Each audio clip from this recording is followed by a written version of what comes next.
はい。ふわふわ言うとったやろ今。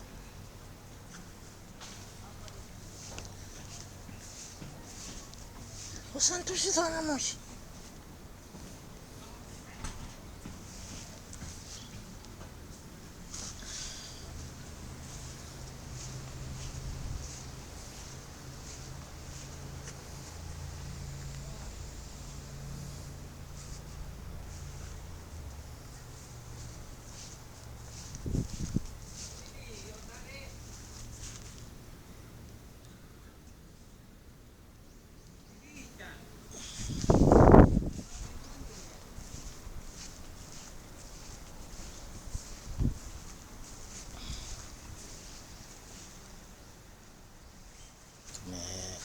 こんな草まみれになってよ。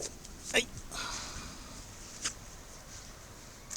なんか首輪までトラさんなんだ。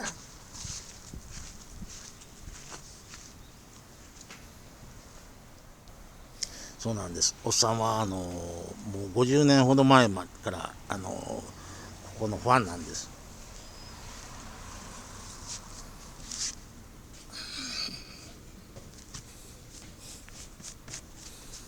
亡くなったお父さんがね、お前ここを応援するんだとか言われたんでね、